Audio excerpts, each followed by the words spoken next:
85. 85.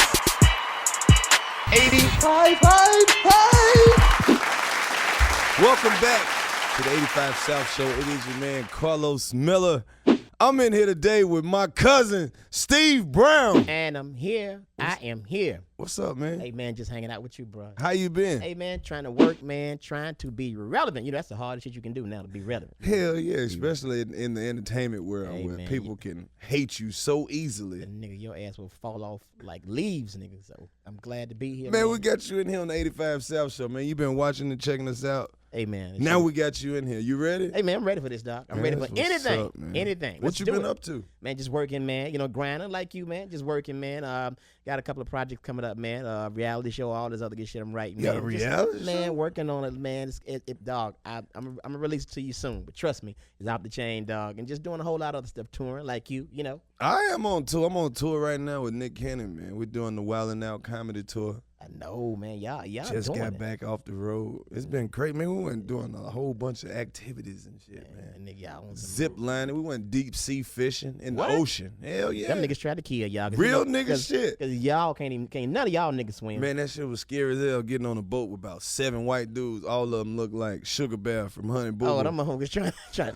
All of them. them Come motherfuckers on tryna- out here, Karlous. Oh, We're ready to go fishing. What they call you? Karlous. Yeah. That's how white people say when Karlous. When they want to reel you in, Karlous. Come on out here. Come out here and go fishing. They with was us, trying buddy. to low key deport y'all asses. That's what they was trying to do. You know, it's crazy as hell when you go fishing and then anyway, but we were on a boat. This was my first time getting on a boat, like a fishing boat. This was really? like a real life fishing boat. Really? Like on some Forrest Gump shit. Oh, yeah. So, and we on there, right? These crazy motherfuckers is on there bedding and they eating dead fish. Oh yeah? Yeah, Oh, man, Nick Cannon ate a fucking dead fish. You know what? I saw that. Yeah, I saw that. I posted that shit on Instagram. Him and Rip Michaels ate a dead fish, and these was like bait fish. So Oh, you know no, them these little motherfuckers- stinking ass fish, Yeah, doodle yeah. all them. Yeah. Motherfucker ate the whole fish, Oh, chewed it yeah. up, swallowed it. That's nasty. As That was fuck, fucking man. disgusting. Nick man. is nasty. Nick Cannon's he's a very strange person, man. Being around this dude, I did not know he was that weird. Oh man. yeah, but he's a good dude. Though. He's a weird dude, but he's a good dude. Oh, hey, the weird is good. Weird is the new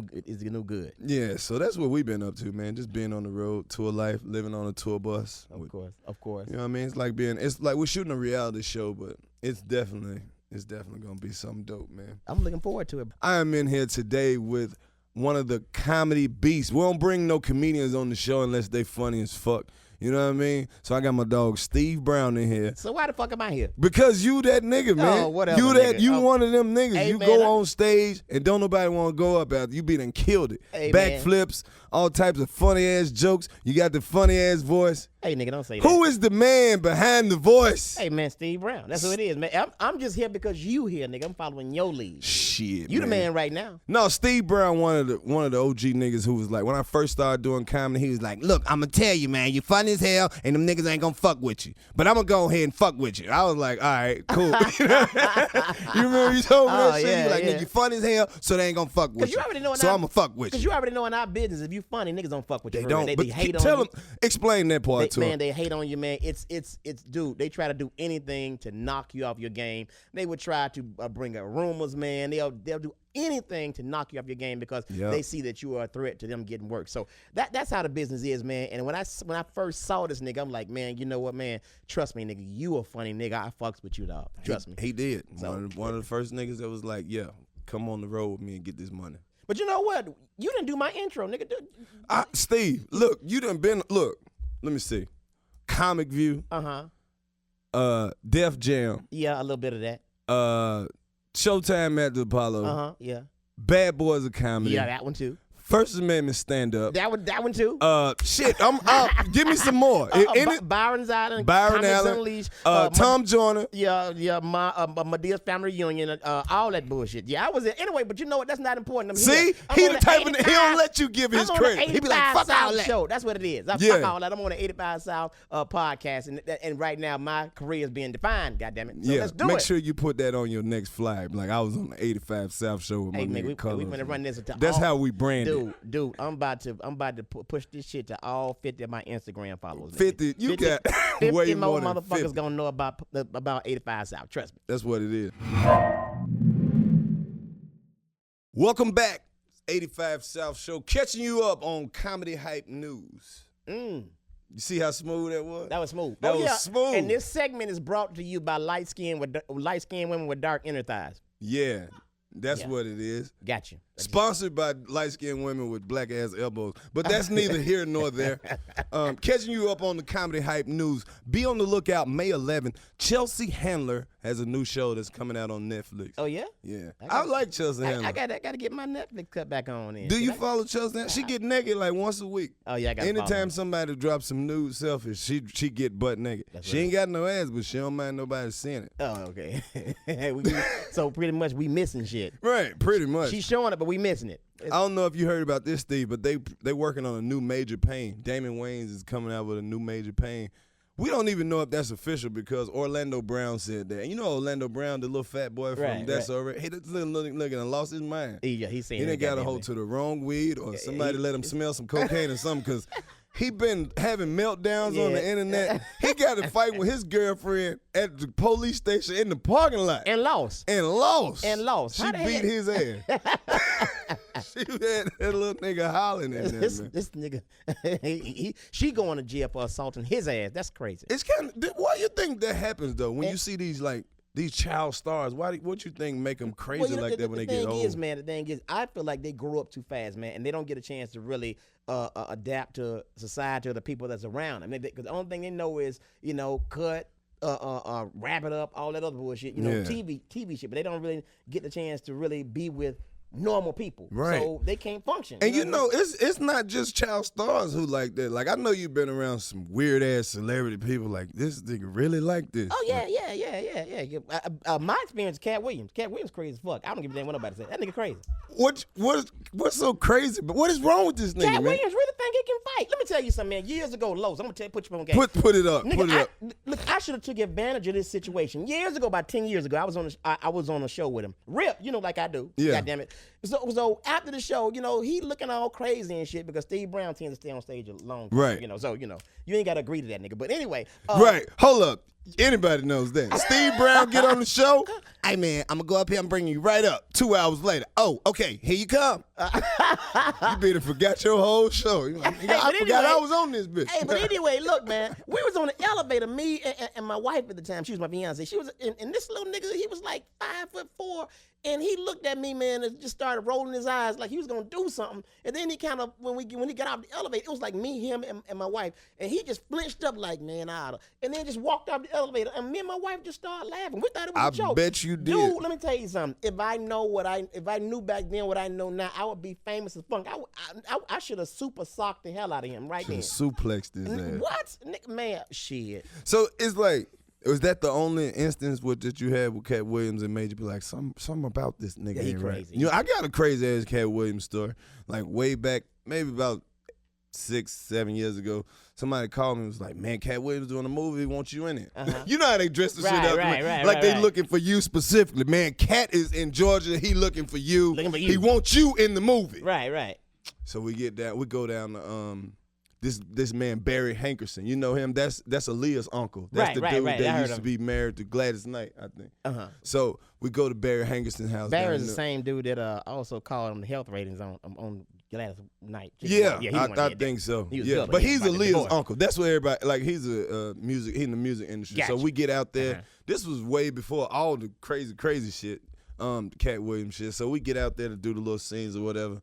And we was like, all right. So Katt called. He wanted us, right? So me and Clayton, we standing there, and he like, hey. And he walked off, right? Right. But they tried to make it seem like he was looking for us specifically. That was all that nigga said the other day. And then it's like, you know how he was all on the Black Power shit. Right. So he was just like, he chumped us off. So we like, oh, fuck Katt. Let's get this little check and get the hell out of here. Yeah, so then he just doing strange shit all day. Like some white people showed up. This nigga turned like super friendly, super nice, ran straight over to the white people. And then this was after he was militant. Right. About this was 30 seconds ago. Yeah, like I kill all these crackers. Right. How are you? So then he went, they had this big ass German Shepherd. He ran right over to the dog, started kissing the dog in the mouth. I was like, oh my God. Yeah. Crazy shit ever. But that was the same time he had got in trouble with the breaking in with the horses and all that shit. We got to go out there. That was my Crazy as Katt Williams story. And the thing is, man, I mean, I know Los, and Los know who I am. I'm just one of those people, you know, I call it like I see it. And I'm not one of those comics that hate on other comics. But when you do dumb shit, you know, I'm going to call it out. And that's just how I am, you know. So. And a lot of comedians, they be scared to say shit man, whatever. Like you can't have an opinion because, like you said, they be trying to, they act like, hey, I can't say shit about this nigga. He might put me on the show. Nigga, no, he not. Nigga, nobody fuck with you like that. Let you catch on fire right here, nigga. I'm gonna talk about it in my next show. Thank you. And that's what you're supposed to do. It's comedy. It's comedy. This man. nigga died on fire. Karlous. That's how my career gonna take off. Hey, don't you know another comedian could never catch on fire now after Richard Pryor? Like, man, you ain't even original. Right. Nigga already did that. So you just gonna steal Rich whole shit. Oh, you on fire. So you just gonna get a lighter and just let the shit explode on you. Right. Nigga, you stealing. That's how it is. How you feel about that? Comedians stealing material, premises, and shit like that? I feel like this, man. You know, everybody has their own opinion, but it's the way you do it. If you could do it in your own original way, it's your shit. People tend to take your shit and then twist it up and then, you know, remix it as we call it. And then next thing you know, they're doing it. And I think I had several instances with that. You know, I had to punch out Arnie S.J. about that shit. You know, talk about it. See, know, this is the type of shit you get on the 85 South show. We don't do rumors. We talk to the people that was involved. I had to knock Arnie S.J. the fuck out in Detroit years ago. You know, when I first got in the business, you know, I was always a physical comic. You know that, Lo. Right. I always, you know, pulling the pants up, doing all this bullshit. Next thing you know, I worked with him like 3 or 4 times. Next thing I know, you know, I look on Comic View because I wasn't even on TV at the time. He doing all the shit I do, and then so now people started saying, well, he trying to act like Arnie is and this and that. So, you know, I caught him in Detroit, and I was like, dude, you know, you doing the shit that you saw me do. Oh man, it's all good. But when comics start coming around, you know how comics do. This dude decided he wants to pull his chain off, like he finna do something, man.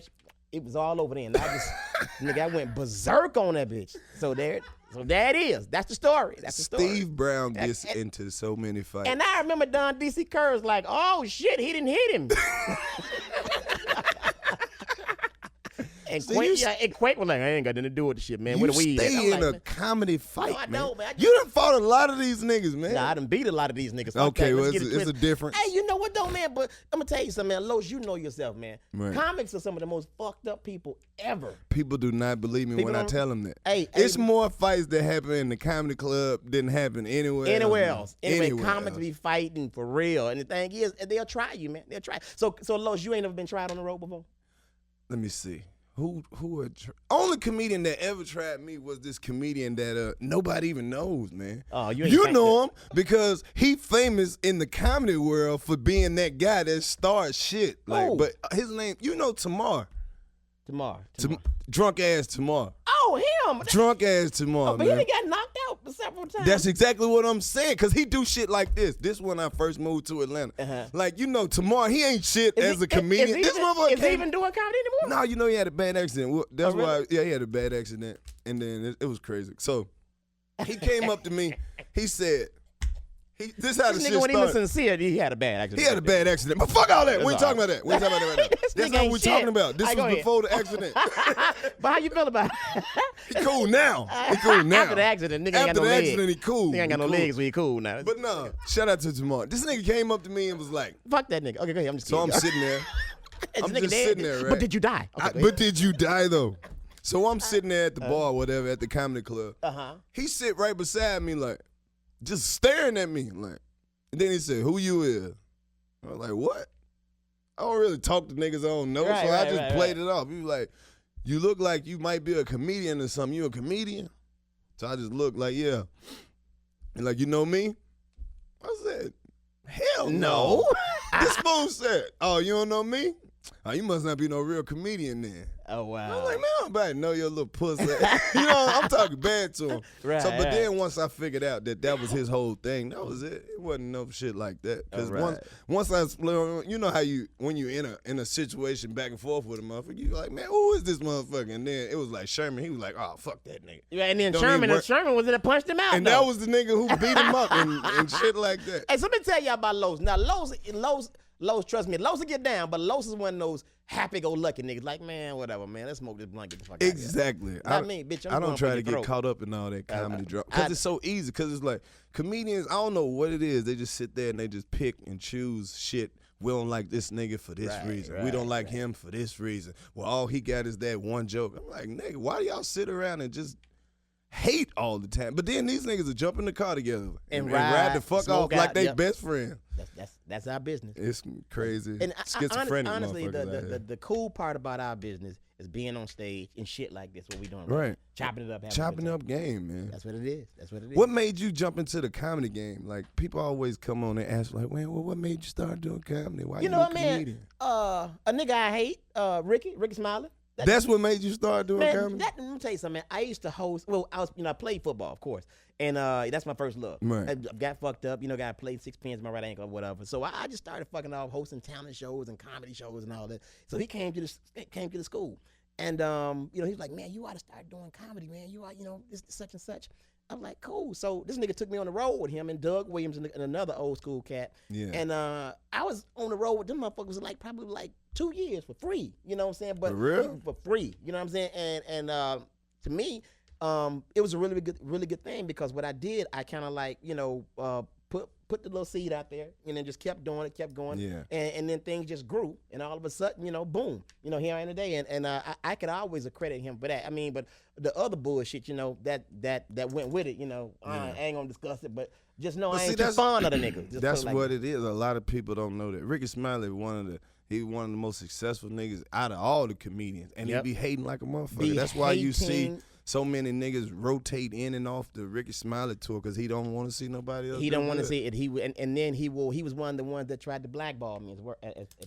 How is that even possible? Dude, he in tried the comedy to. Let me world. tell you something, man. When I taped years ago, it was Martin Lawrence's First Amendment. Right. A dude of mine, he was my frat brother. He let me hear the conversation. Rickey literally called in to the show. Yeah. He called in to the show to the producers and said, if that dude Steve Brown taped this show, I'm not taping. That white dude was like, okay, fuck it. We'll see you next season.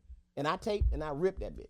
There it is, and they let me hear the conversation. And I'm like, dude, I mean, it's a lot of shit I can go into, man, about that.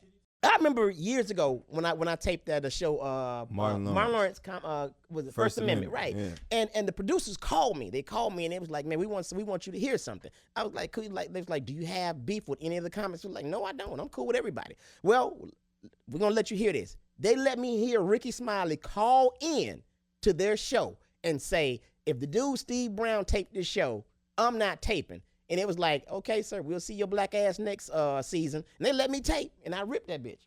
That actually happened to me. See, that is a hell of a story to go from being on the road with somebody for 2 years for free to that. What is it why do you feel like it's like that? Well, man, the thing is, man, people know there are a lot of successful people in this industry, but they're who don't even realize how successful they are. But they're also what you call the ones that's always looking over their shoulders. They're paranoid, insecure and paranoid. No matter how much money they make, they're still insecure and paranoid. Like for instance, if you were around someone like that, they'll laugh in your face, but behind your back they'll be like, man, this motherfucker too funny. I gotta get him. Don't put him on the show, dude. Let me tell you something, man. Because of this dude, man, do you know I was homeless? No, I didn't know that. Dude, I can put it out. I was homeless. Me and my son was sleeping in my fucking car. He knew that because at that time I had started getting paid gigs. Yeah. But the paid gigs were through him because I was opening for him. All of a sudden, I started getting kicked off shows. I'm like, damn, man, what's going on with that? And the promoters would never tell me what was going on. And come to find out, years later, after they wanted to book me again, they told me it was him. Every last one of them. Damn. Dude got me kicked off shows and make it so bad. He knew that it was just me and my son. I was taking care of my son at the time, my oldest son. So me and my son ended up sleeping in my car for probably 3 or 4 days. Damn. So I'm telling you, man, us comics, we go through a whole lot of shit with each other. People don't even know it. People don't even have no idea that that real, man. It be real.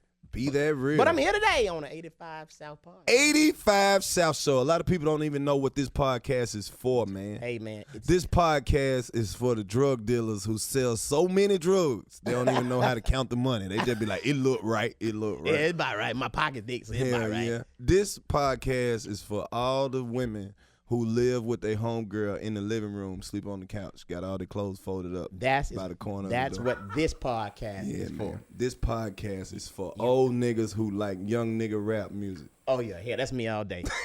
Old nigga, you can tell an old nigga from that want to be young from a mile away. You see the nigga at Walmart, he be wearing that brand new old shit. Yeah. But see them old niggas who will sing a rap song make it sound like a completely different song. It sound like a gospel song. It shit sound like Hit blues. me in the trap, now I rap. And I got quit now. You know. You're like, what the fuck are All you of that. talking about, Otis? Love it, man. Love it. This the 85 South Show. It's your man, Karlous Miller. I'm in here with my dog, Steve Brown. Steve Brown, you know, as comedians, entertainers, we get to travel all around the United States. We get to see all the big, pretty cities, and then we get to see them little towns that don't nobody go to. Like Tuscaloosa and like Oxford. Tuscaloosa and Oxford, Mississippi. Hell yeah. So what are some of your favorite cities that you like to do shows in, and like what are some of the cities that you get the most love? You know what I mean? You know what, man? At this point, man, it really doesn't matter, man. I'm just blessed to be working. My favorite city is Chicago, New York, of course. Chicago shows so much love to comedians. So like they much love love. comedy. They love comedy, I man. said that on this show like 3 or 4 times. See, it's Chicago. totally different. When you go to Chicago, the comedy show is the event of the night. Like the couples coming out, they dressed alike. They there early and they selling food. They came to get drinks. And they gonna kick it after the show. They gonna dance and they gonna chill, support, and buy all your merchandise. Had those his and hers t-shirts on. Goddamn, Ernestine and Leroy on the back. We together. Nigga. Exactly. They have all that. You know you funny as hell when the old school Chicago niggas come out and they put their colors on. Hell yeah. And that's when they wear like a red and black suit and that girl have on like a red and black dress. And then they had a coat on with all the buttons going all the way down to they nuts, nigga. Exactly. They have a button to button up they nuts, nigga. So button your nuts up. That's it. Hashtag button up your nuts. That's it. That's our hashtag for the evening. Button up your nuts, nigga. Button up your nuts. But yeah, man, I like I said, New York, man. The West Coast show a lot of love too, man. As a matter of fact, to me, man, the West Coast people are the easiest ones to make laugh. Why you feel like that? It's just I don't know, man. I don't know. Because I feel like it's easier on the West Coast too, just because they so used to like a softer brand of comedy. Right, because I think the comics and it's all love, but from what I can see, from the comics from the West Coast, they're more so into the way they look and the way they come across as opposed to trying to be funny. You know what I'm saying? Us Southern comics, we like, man, look, here I am in my goddamn tank top. Let's do it. Exactly. See, a lot of comedians from the South, we just go on stage and be funny. As long as it's funny. Like, it's funny to us to, like you said, be outside and cut some grass. And I'm going on. Right. You know what I mean? Just to try different type of stuff like that. And then again, we're country boys. I'm from Tuscaloosa, Alabama. And I'm from Oxford, Mississippi. And Tuscaloosa is an Indian word that means nothing to do, nigga. So that's why I'm traveling every goddamn where. Oxford is an African American word that means shit. We glad to be here. What y'all do for fun in Tuscaloosa, man? Nothing. That's it. Just look at each other and wait on somebody to do something, nigga. That's what we do. Besides, y'all see this T-shirt, right? You see it. I know y'all play the hell out of some football. That's it. That's all we do. Goddamn. I know you. Don't say it. Don't say it. You one of the biggest. You one of the biggest. Don't say it. I'm saving it. I'm saving it. I kill you. You are one of the biggest Alabama fans that I know. Who is ever? Name your top 3 all-time Alabama football players. Cornelius Bennett. Who else? Sherman Williams. Man, I got so many, man. I just want the top 3. Sherman Williams, Cornelius Bennett, Calvin Ridley right now. Okay. That's it. You know? All right. But it's so many more. Shout out to Justin Woodall. I know you remember Justin Woodall. Of course. Yeah, he's from Oxford. He was one of y'all best out there. He put it down. Of course. You know what I'm saying? Shout out to Oxford for beating the hell out of Alabama I knew when couldn't nobody do it. This Ole Miss beat Alabama when couldn't nobody do it. This podcast is over. I'm fucking out of here. I don't even like this nigga. I don't even know why I'm here. I don't even know why I'm here. So Tuscaloosa, how does that fit into your comedy? Do you get your influences? Man, let me tell you something. Just like Oxford fits into yours, man. Yeah. You can't shy away from home, man. You know what? I feel like it's harder to make people laugh that really know you. Right, because they're like, oh, nigga, I know what you about. You bullshit. You bullshit. You ain't. But the type of shit that make them laugh is like. That's the shit that can never make it on stage. Right. A lot of people don't understand. Right. That. So it's always good, man, to talk about your roots, man. Of course, both of us are deep Southerners, so we already know the struggle. But we also know that, besides the stereotypes, there are some damn good times in the South. Damn Fuck what you real. heard people say, it's country, nigga. You go get you a good fish fried and a fat bitch, nigga. You are in there. It ain't nothing like a down south yard party. Oh, no. Hell no. When you don't even have a real DJ, you just got your uncle truck backed up. That's it. That's Man. it. And mosquitoes be biting your ass, but you don't give a fuck. Shoes dusty as hell. That's it, man. Man, we out here. Smelling like 85 South Show. It's your man Karlous Miller. Steve Brown. Right here with him, doing it. And we are in this bitch like a fetus. That's how we get down, man. Shout out to my man, DC Young Fly. He is out on the road right now. I think he went to South by Southwest. Hey, man, I'm tell you something, man. I recently got a chance to talk to that dude. He's a really cool dude, man. You know what? That dude, man, to me, he's like night and day. When you see him in person, man, he's like humble. Hey, how you doing? Yeah, and it's not no act. He real. Right. He real, man. He's a really good dude, man. And at one time, man, I was like, I like Los, man. What's up with this nigga, man? All he doing is videos. Is he a real comic or whatever? Man, I can say on this show right now, man, I got so much respect for that dude because he may not be one of the funniest comics right now, but the dude is out here grinding and getting it. That's exactly why I fuck with him. He's trying to become something that people say is that he's not. Because, when I first saw him, okay, I'm sick of all these goddamn internet comics saying they this and that. And then, when you see him in person, they ain't shit. But this dude right here, man, he has material. He has content.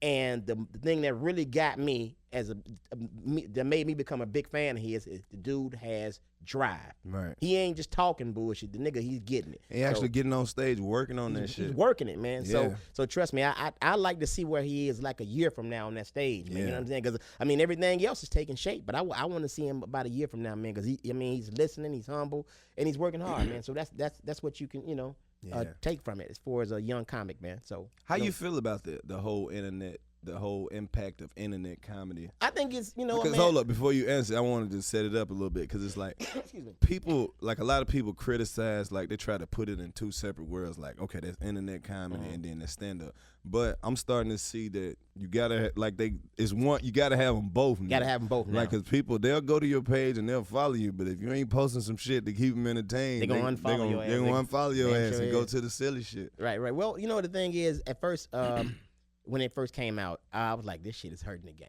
It's hurting the game. And then, the shit that DC did and a few others, it made me realize, and the other comics realized that, like you said, you can't have one without the other. Yeah. And the thing is, it's just one of those things, man, whereas it's taking our journey a whole nother direction. Right. Now you got to do this, you got to do this. Like, no, you know what? A motherfucker's going to see me regardless because I'm putting my shit on the internet now. Exactly. So that's what it is now. You ain't got to go through all this and all that now. And now, in this day and time, because of that shit being so strong, in order to get bookings now, the first thing the promoter's gonna ask you is, well, how many followers? How many followers you got? What's your social media like? And they don't. And now, really, it ain't about being funny like it used to be. Oh, this guy's funny. Let's take his word. No, it's about how many followers, because the followers are gonna follow you and pay to see you, and then they're gonna really see if you're the motherfucker you say you are on Instagram or all these other social media outlets. So it's a good thing, but then again, it exposes a lot of motherfuckers too. Yeah, you know what I'm saying? Like Country Wayne.